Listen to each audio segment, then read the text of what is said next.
Alright, so this is one of the more serious topics and rather sensitive topic for many. So I pre-wrote a script per se, which I'll be reading off of. Because of the fact of its nature and seriousness, I decided to do it that route. Because I see it as a very important thing, and of course a lot of others do. So with that said, this will probably be a long audio, so prepare. Alright, let's get into this. This is on the topic of drugs and opioids, mainly focusing on opioids. Recently, 9 and 10 News hosted a forum about the Northern Michigan opioid epidemic. So with that being said, I give props to them as they are getting good coverage on it, specifically in the Northern Michigan area where we need it the most right now. I understand and realize this is a rather sensitive topic, so I won't be my usual overly bold self, and I will try to, by a tad, censor myself a little bit more than I usually would, or at all, because, you know, I say it how it is, and I'm not very nice about it usually, but by the nature of this topic, I will do so because I want more productivity than I would calling out people, and you get the point. Anyways, as I live in Traverse City, and I know how bad the drugs are around here, and how they affect people and the families. Personally, I don't know what it's like, but I do know people and that have been through this. I've seen people go through this. I've seen their families have told me. I have a very, very good observational understanding of it and empathetic heart to the situation. With that said, I am not going to be 100% censored because that's just not how I fly. However, I will say things that will not be nice, but weren't said during the forum that probably should have been said. But other things I will say will be, or had been said in the forum. So with that said, I'm going to cut right to the point here. But before doing so, I will state that the statement I'm going to make will be that of a common sense type thing. However, common sense isn't common anymore. Also with this, I would like to note that there are a few exceptions to my first point. And I'm going to put the exceptions first, because I know this is going to probably butt-hurt a few people. Okay, the exceptions to my first statement are children born already addicted, unavoidable, can't help it. People that could not avoid taking opioids due to serious injury or life-threatening injury or dentist relations, etc. Unavoidable. It was forced upon them. They had no other choice.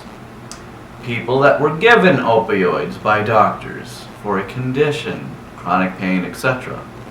Unavoidable. It was forced upon them, had no other choice. And of course, lastly, a situation where a parent gave a child one, neglecting what could happen otherwise. So, with the exceptions known, here's my first clear-cut and to-the-point statement. You cannot get addicted to something yet you don't consume or take or inject.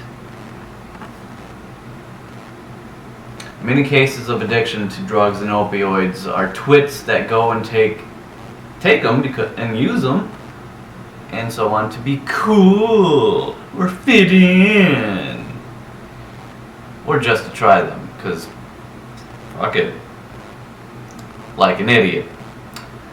Then after a while, or at that point, they become addicted to it. AKA they could have avoided it just by not doing it. Now if they didn't make that stupid move, they would not be addicted to it at that point. They'd be free from that addiction. Here in Traverse City in particular, there are two particular categories and situations where it's most prevalent. Not stating that this is all in everyone's case, however, this in most cases, appears to be the most prevalent reasons. Category 1.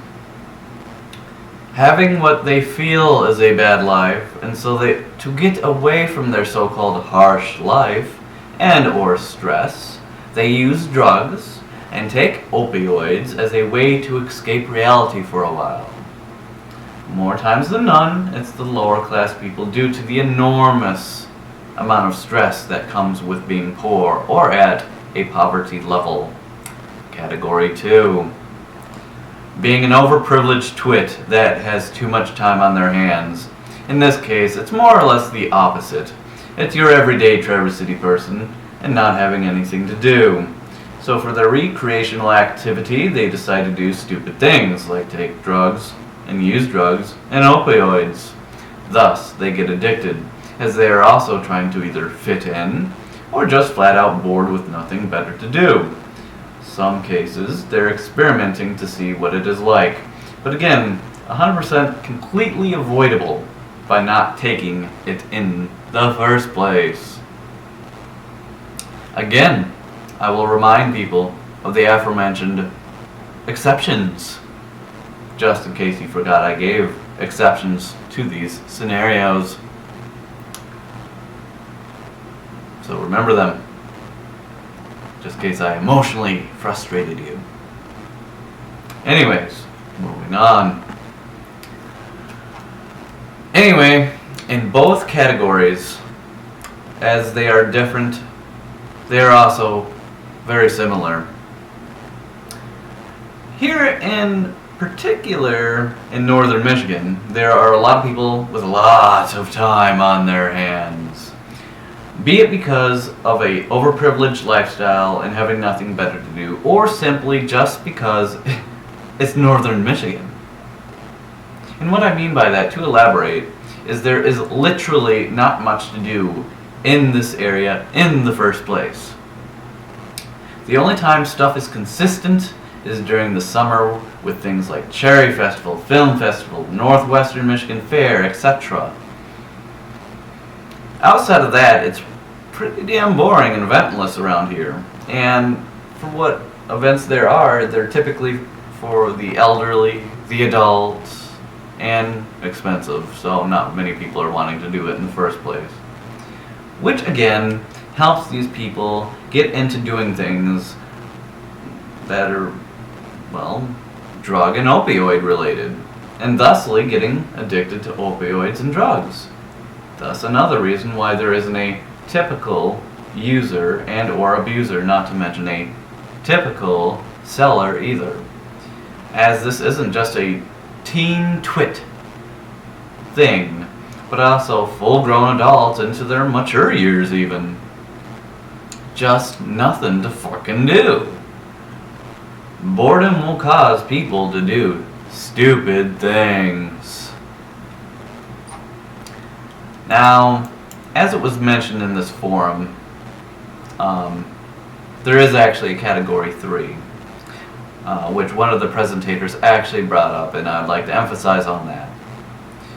Category 3, which is Doctors and Big Pharma.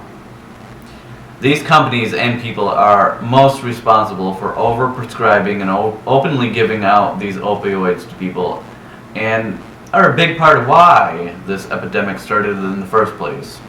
These people and companies hand out opioids like they are candy, not really caring what will happen afterwards, not thinking of the consequences and the unintended consequences even of their give outs like candy of these opioids.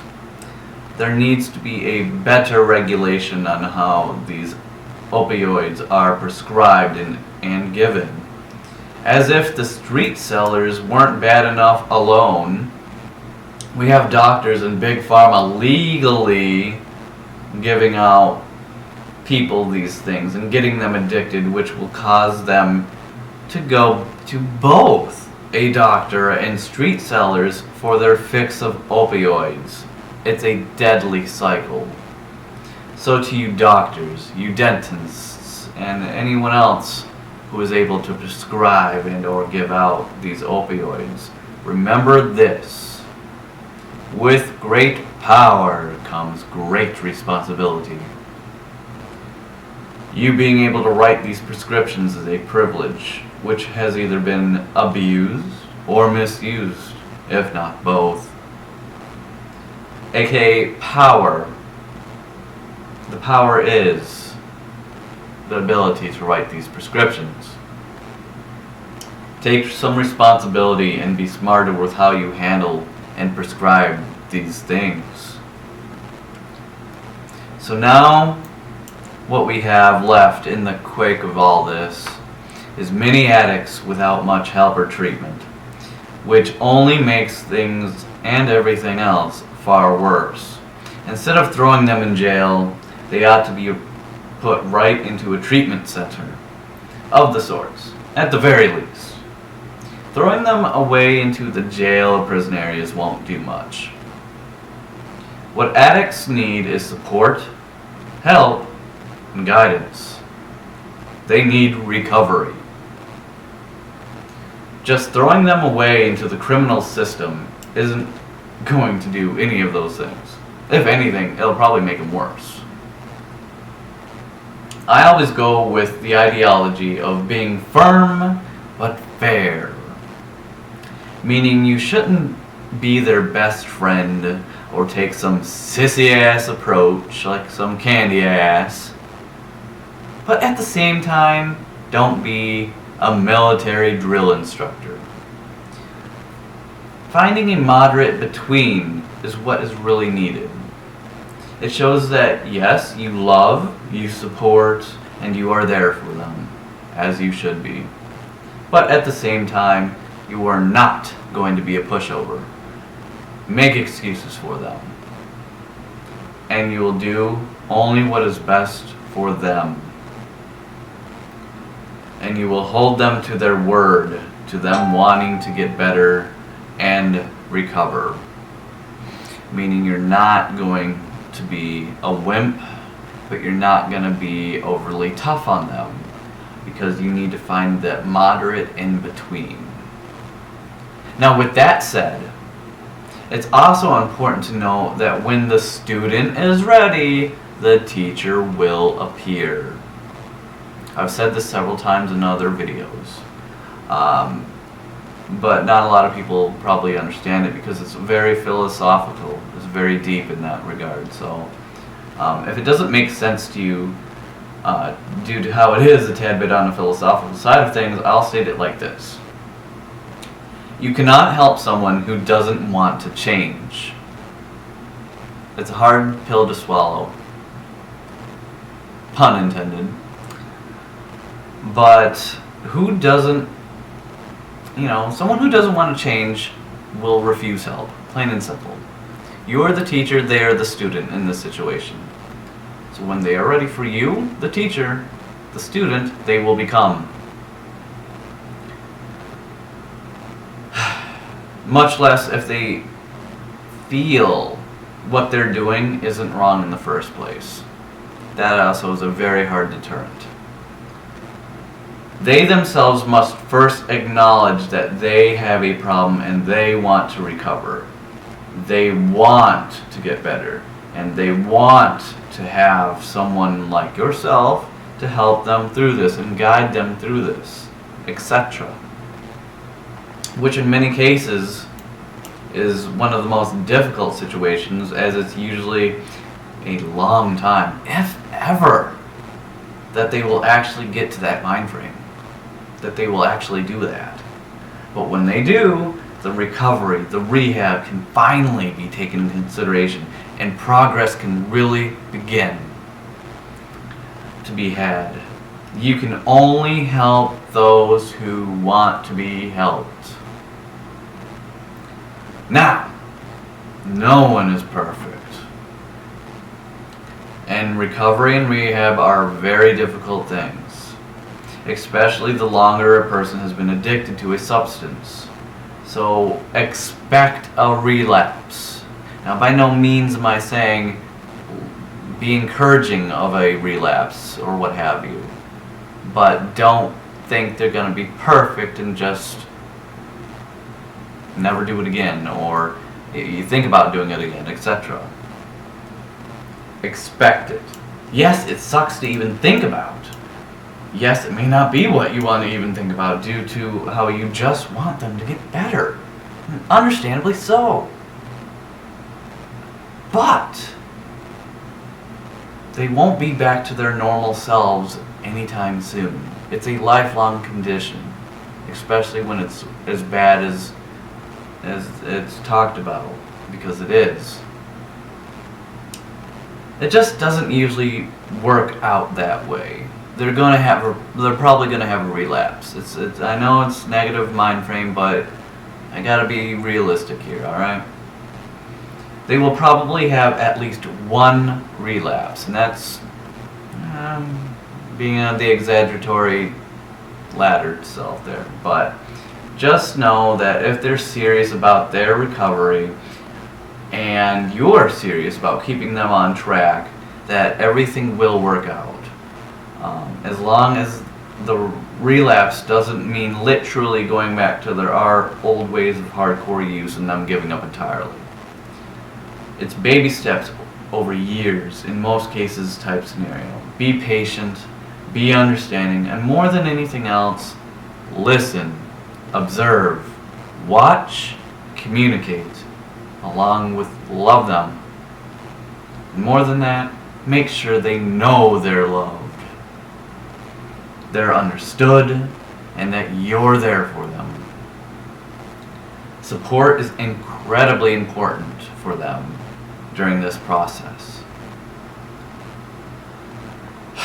So with that said, thanks to 910 News for hosting that event, that forum, and finally fully bringing up this issue to front fold. To hoping addicts wanting to recover or in the process of rehab or recovery, there is hope. You can overcome this. You really can. And with that, I bid you a farewell, and thank you for watching.